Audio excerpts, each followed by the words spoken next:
Apocalipse 11, de 1 a 14, queridos. Hoje, pela manhã, falamos do capítulo 10.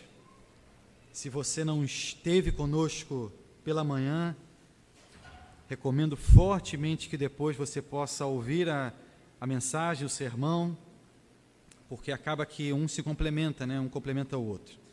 Apocalipse 11, queridos, de 1 a 14, diz a palavra do Senhor. Foi-me dado um caniço semelhante a uma vara, e também me foi dito: dispõe-te e mede o santuário de Deus, o seu altar e os que nele adoram. Mas deixa de parte o átrio exterior do santuário, e não meças, porque foi ele dado aos gentios.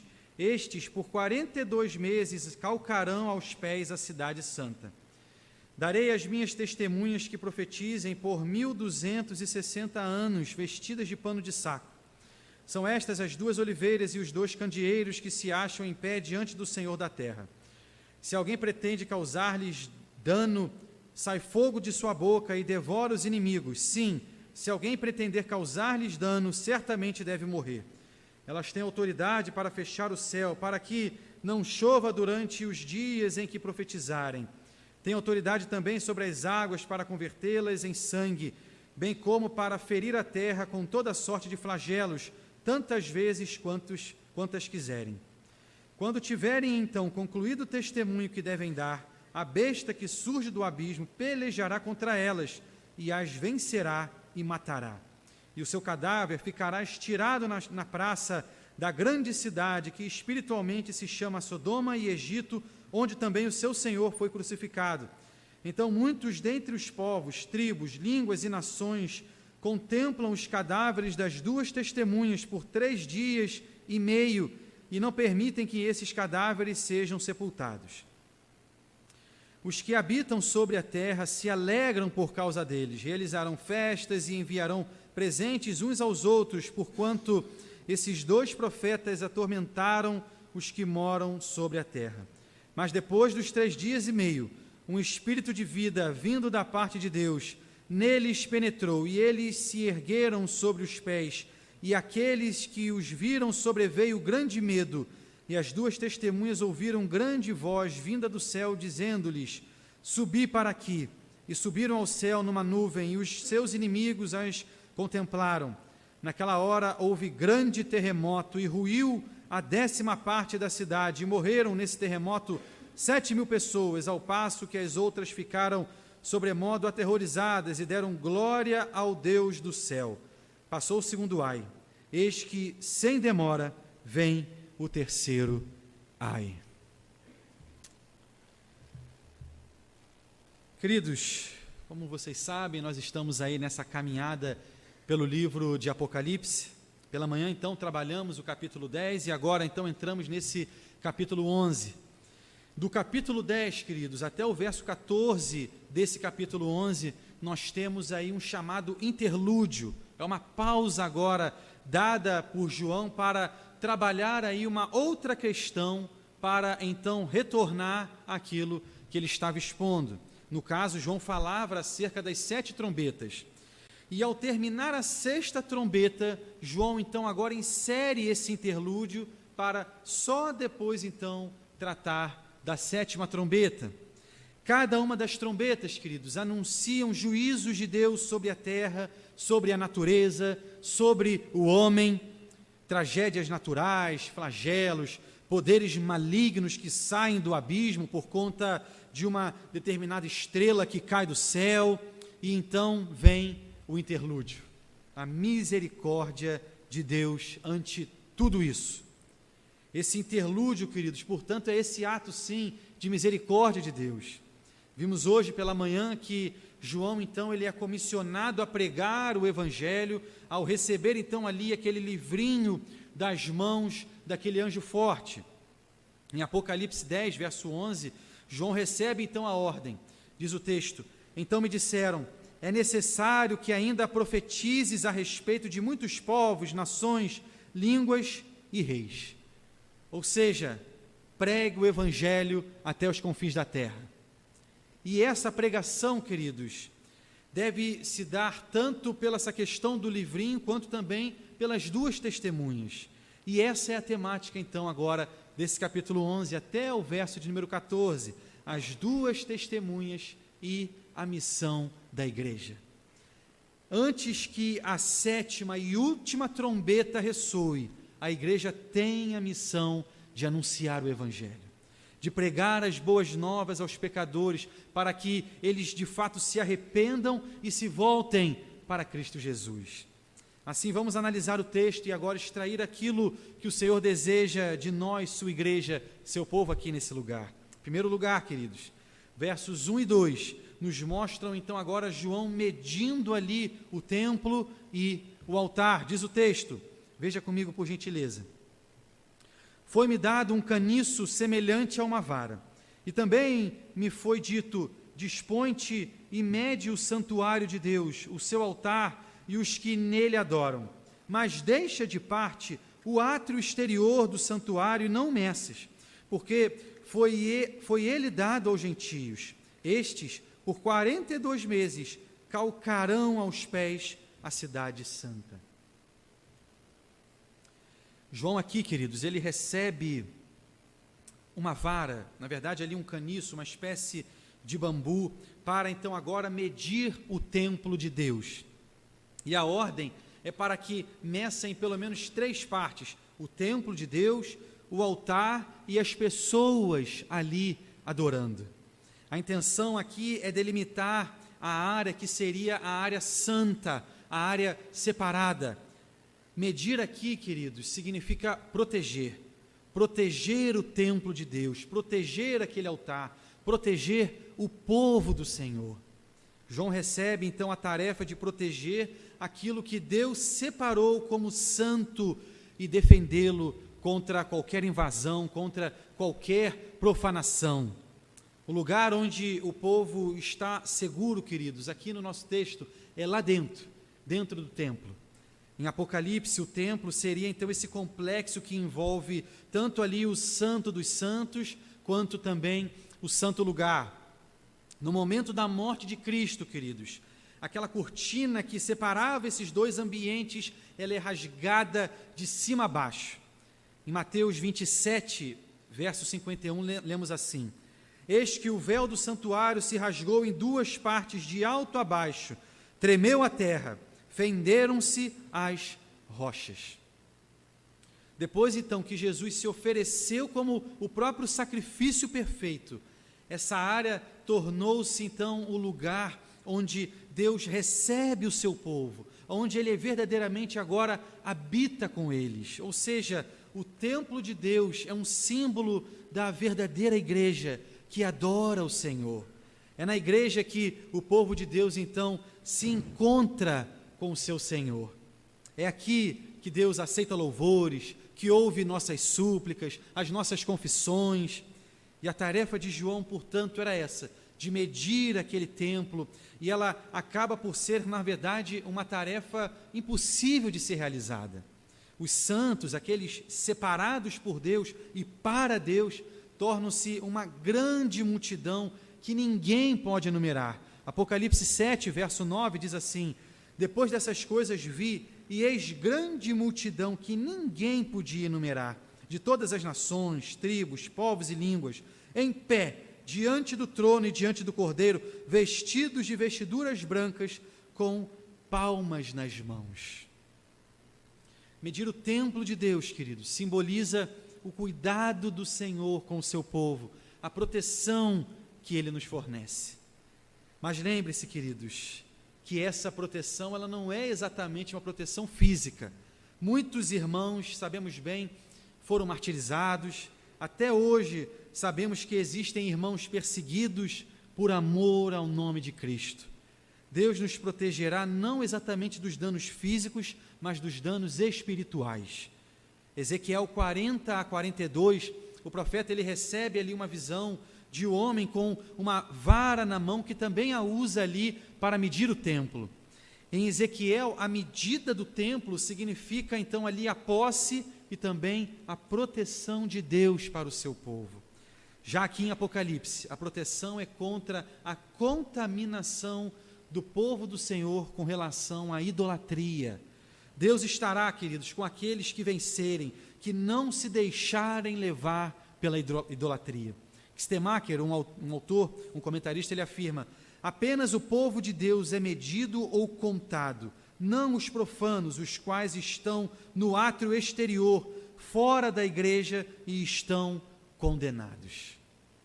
O verso 2, queridos, nos mostra agora, portanto, uma clara divisão entre aqueles que adoram a Deus em espírito e em verdade e aqueles que o adoram da boca para fora. Pessoas que têm o seu coração longe do Senhor, que até estão na igreja, mas que, na verdade, não são da igreja, mas, na verdade, são do mundo. No tempo de João, eram aqueles chamados de sinagoga de Satanás, porque tinham a intenção de, na verdade, destruir a igreja e não vê-la florescer, frutificar. E a última parte desse verso de número 2 nos fala então agora que os gentios pisarão a cidade santa por 42 meses. A cidade santa aqui, queridos, não é mais representada por um lugar específico, físico, mas sim é o próprio povo de Deus. Jerusalém perdeu o direito de ser então ali agora chamada de cidade santa quando o Espírito Santo mudou o seu lugar de habitação, indo agora para os corações do povo do Senhor, os santos, pessoas de todas as tribos, línguas, nações, que, na verdade, morarão agora na Nova Jerusalém. A Igreja de Cristo, queridos, hoje é essa cidade santa, porque é nela que o Santo Espírito habita. Povo que o Senhor, então, celebrou a sua aliança.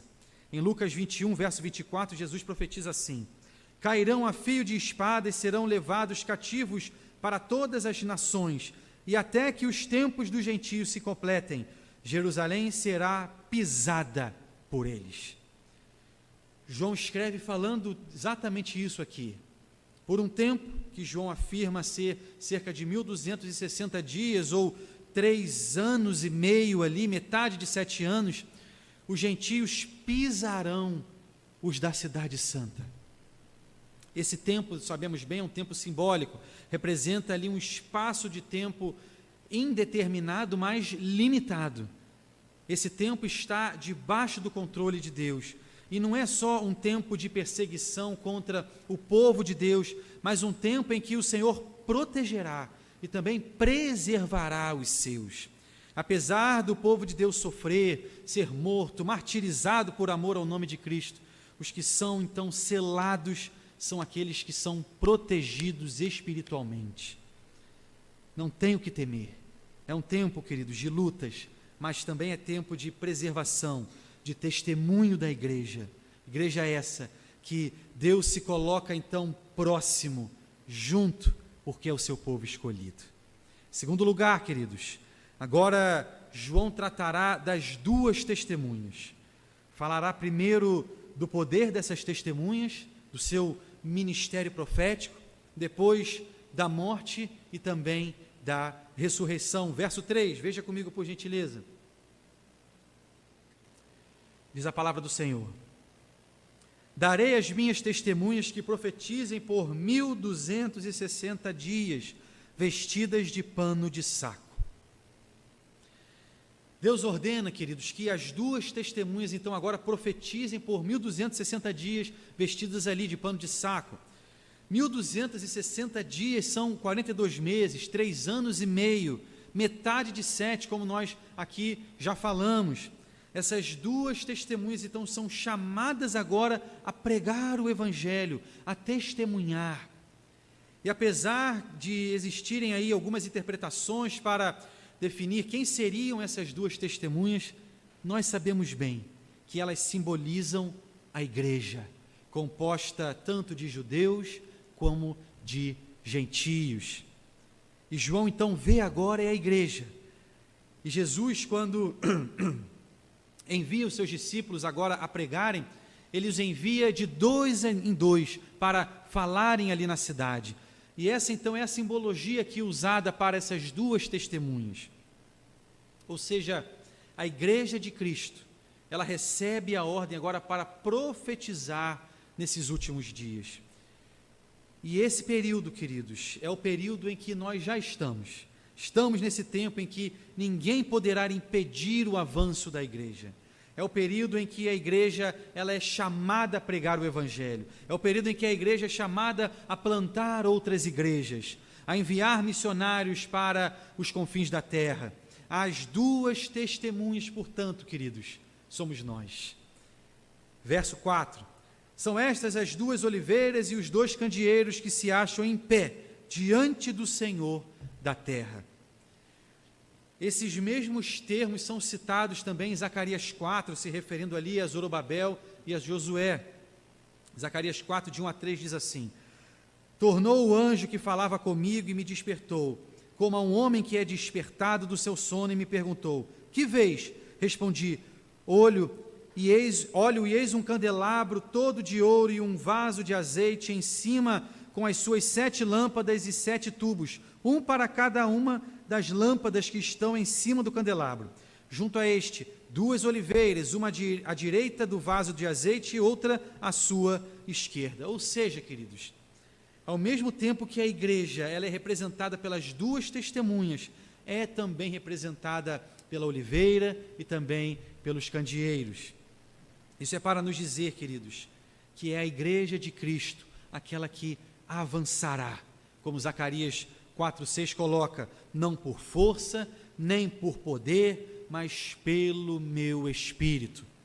A igreja ela vai pregar o Evangelho, vai anunciar as boas novas de salvação, mas não se utilizará de violência, de força, de coerção, mas tão somente o agir do Santo Espírito ali, guiando, fortalecendo, abrindo portas, orientando. A igreja só avança no poder do Espírito Santo. Se plantamos igrejas, queridos, é somente no poder do Santo Espírito. Verso 5: Se alguém pretende causar-lhes dano, sai fogo da sua boca e devora os inimigos. Sim, se alguém pretende causar-lhes dano, certamente deve morrer. A igreja vai anunciar, vai abrir a sua boca e fogo vai sair, anunciando ali o Evangelho, pregando a todos. Esse fogo é símbolo aqui de poder, queridos. E que poder é esse? Romanos 1,16. Pois não me envergonho do Evangelho, porque é o poder de Deus para a salvação de todo aquele que crê, primeiro do judeu e também do grego. A igreja pregará com o poder do Santo Espírito. Atos 1,8 nos diz: Mas recebereis poder ao descer sobre vós o Espírito Santo, e sereis minhas testemunhas. Exatamente o que João vê aqui: poder e testemunhas. A igreja sendo testemunha no poder que recebe do alto. Verso 6, temos a autoridade da igreja aqui. Elas têm autoridade para fechar o céu, para que não chova durante os dias em que profetizarem. Tem autoridade também sobre as águas, para convertê-las em sangue, bem como para ferir a terra com toda a sorte de flagelos, tantas vezes quantas quiserem. Deus deu autoridade para a igreja. Mateus 28, 18 e 19. Jesus, aproximando-lhes, falou-lhes, dizendo: Toda autoridade me foi dada no céu e na terra. Ide, portanto, fazei discípulos de todas as nações, batizando-os em nome do Pai, do Filho e do Espírito Santo. Preguem. Toda autoridade foi dada a Cristo Jesus, e agora Ele nos confere dessa mesma autoridade. Verso 7.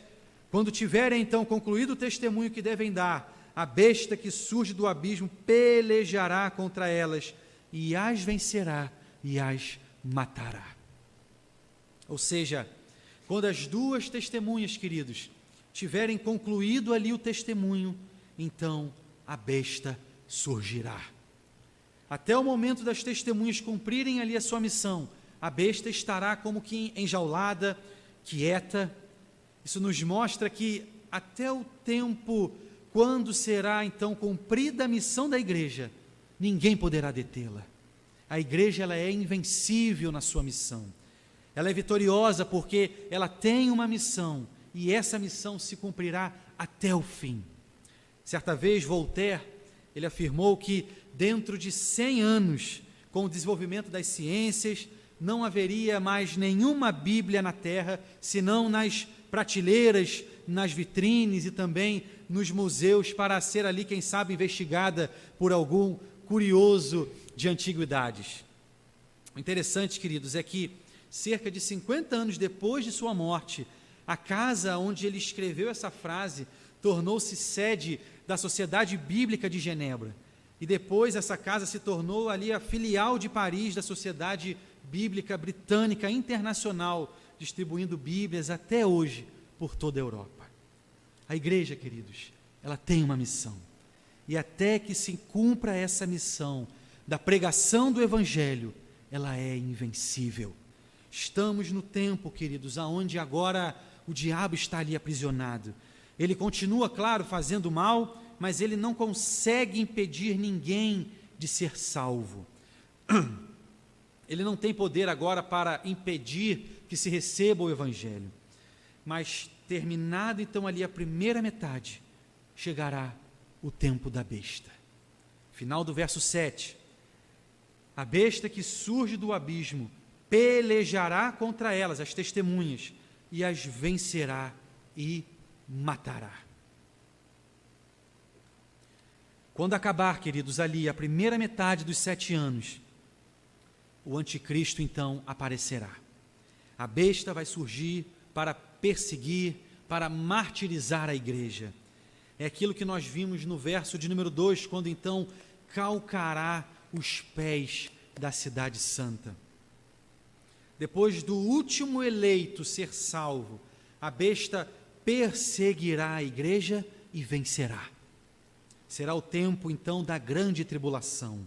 Verso 8: e o seu cadáver ficará ali esticado na praça da grande cidade, que espiritualmente se chama Sodoma e Egito, onde também o seu Senhor foi crucificado.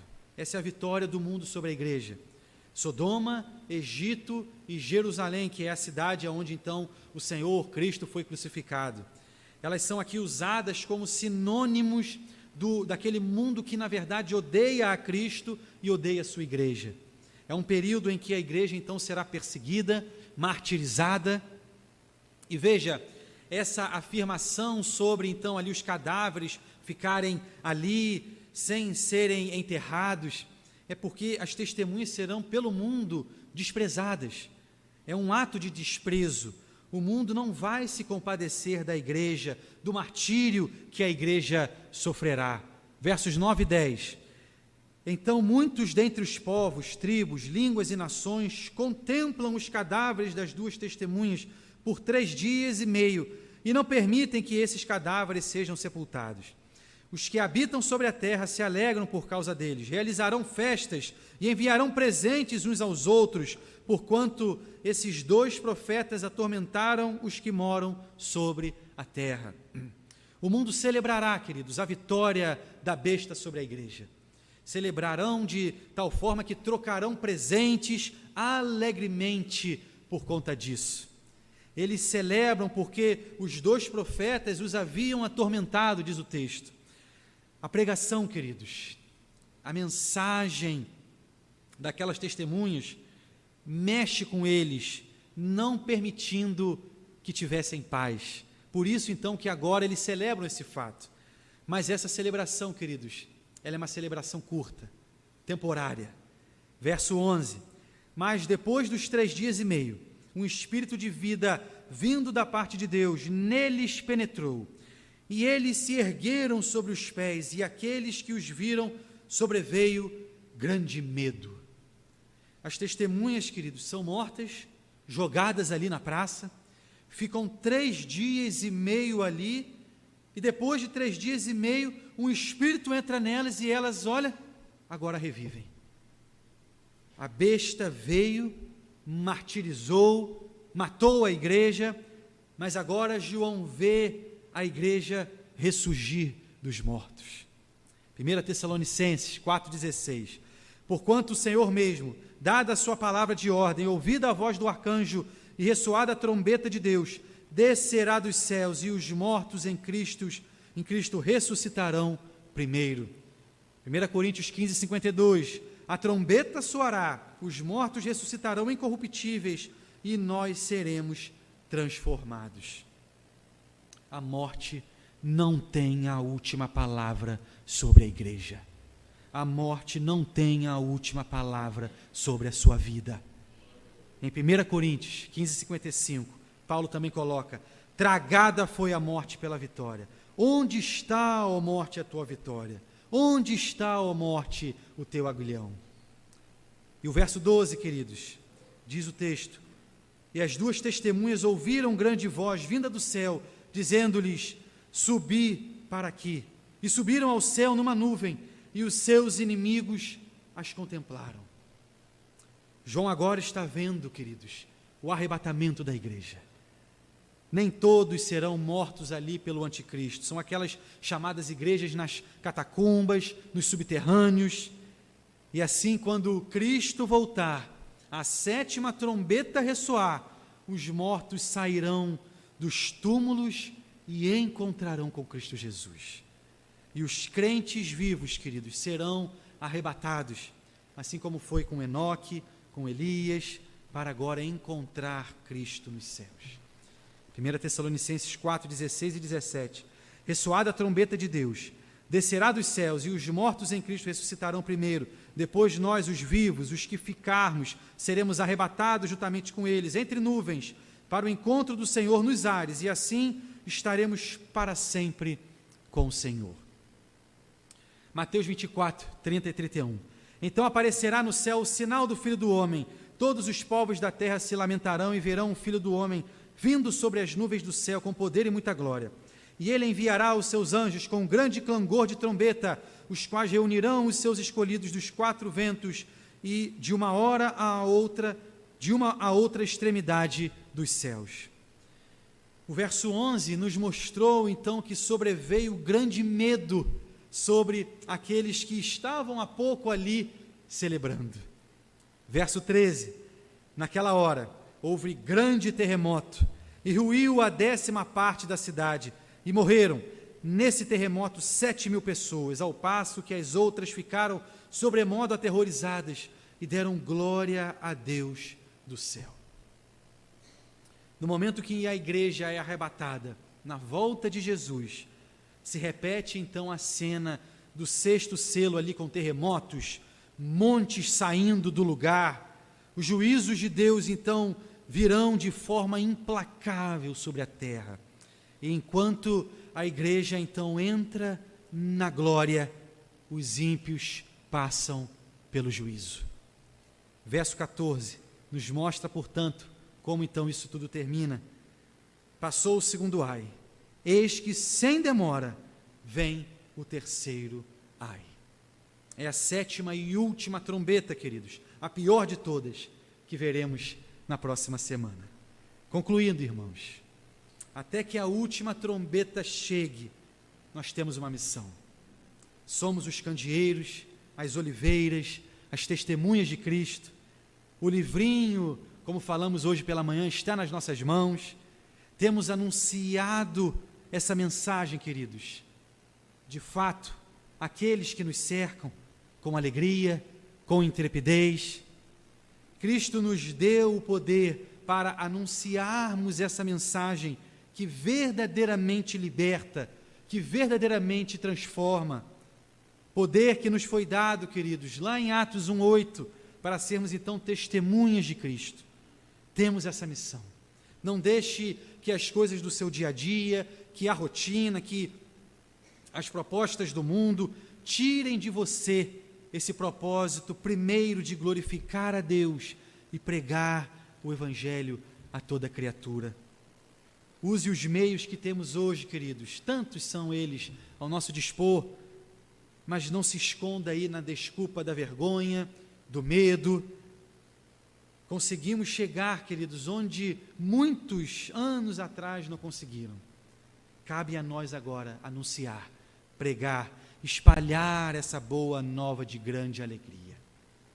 E você, que ainda não reconhece a Cristo como seu Senhor e Salvador, essa mensagem é para você também.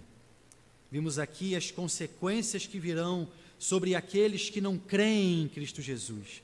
Os juízos de Deus recairão sobre aqueles que não reconhecem a Cristo como seu Senhor e Salvador. Receba o Evangelho, ainda é tempo. E a nós, Igreja do Senhor, ser testemunha de Cristo é ser alguém que dá um bom testemunho também aí fora, no trabalho, na família, na rua, na sociedade. O cristão é alguém honesto, amoroso, humilde, alguém que de fato reflete o caráter de Cristo Jesus, alguém que não deseja pecar, mesmo quando se vê sozinho. Pregue a Cristo, e você que ainda não o conhece, receba-o em seu coração. Amém? Vamos orar, queridos. Você terá um tempo de oração silenciosa agora, e nesse tempo, querido, você vai pensar acerca de alguma questão que foi aqui trabalhada, dita, e que de alguma maneira falou mais alto ao seu coração. Se você, quem sabe, tem sentimentos de solidão, de desânimo, essa palavra é para você.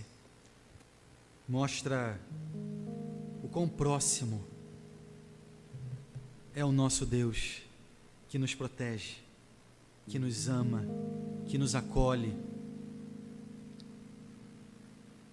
Essa palavra é para você que pensa que não é amado, pensa, quem sabe, que não é querido.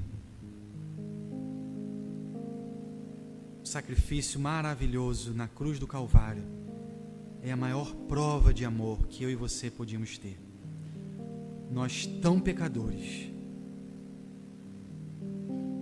se dependesse de nós, queridos, estaríamos longe do Senhor, daríamos as costas para Ele, mas Ele infunde em nós a sua maravilhosa graça. Que maravilhoso é esse amor do nosso Deus. Portanto, não rejeite a sua palavra, não negligencie essa palavra no seu dia a dia, nos seus relacionamentos. Estabeleça com o Senhor, de fato, um propósito de lê-la, de beber dela, de conhecê-la, de orar, de manter com o nosso Deus, com o Senhor, comunhão. Não restrinja a sua leitura aqui, esse tempo na igreja, a sua oração aqui, mas estabeleça de forma pessoal e íntima um relacionamento com o Senhor. E você que ainda não conhece, ainda é tempo. Ainda estamos no tempo de arrependimento. Esse tempo um dia cessará, mas ainda estamos nele. Portanto, arrependa-se, volte-se para Cristo e desfrute da maravilhosa vida eterna. Querido Deus, obrigado porque, como tua igreja, nesse lugar, Deus, nos reunimos alegremente, Deus, reverentemente, Senhor, certos de que aqui o Senhor se faz presente, certos de que aqui, Deus, a tua boa mão graciosa tem cumprido os teus propósitos, a tua providência na vida dos teus. Ó Senhor, se há alguém aqui, Pai, vivendo com pensamentos de solidão, de angústia, ó Senhor, revele-se, Deus, através da tua palavra, esse Deus amoroso, próximo, pessoal, íntimo que tu és, Deus. Gozamos desse privilégio, dessa alegria de sermos esse povo guardado pelo Senhor, preservado, mesmo que martirizados, mas a nossa espiritualidade, o nosso viver eterno, Deus, está guardado nas tuas mãos, Senhor, e dela ninguém pode arrebatar. Louvado seja o teu nome por isso, Senhor. E se há alguém aqui, Deus, que ainda não te conhece, que essa seja uma noite também, Deus, de arrependimento e de salvação. Que esse tempo, Deus, de arrependimento que sabemos bem, tão breve, que um dia ele se encerrará, mas que hoje ainda vivemos nele, Deus, seja como que um alerta, Pai, para aqueles que vivem suas vidas buscando enaltecer o seu próprio ego, as suas próprias vontades. Ó Deus, tem misericórdia de nós. Fica, Senhor, com cada lar, com cada família aqui representada. Nos dê, Deus, uma semana debaixo da Tua graça, da Tua bênção. É o que nós choramos em Cristo Jesus, Senhor. Amém.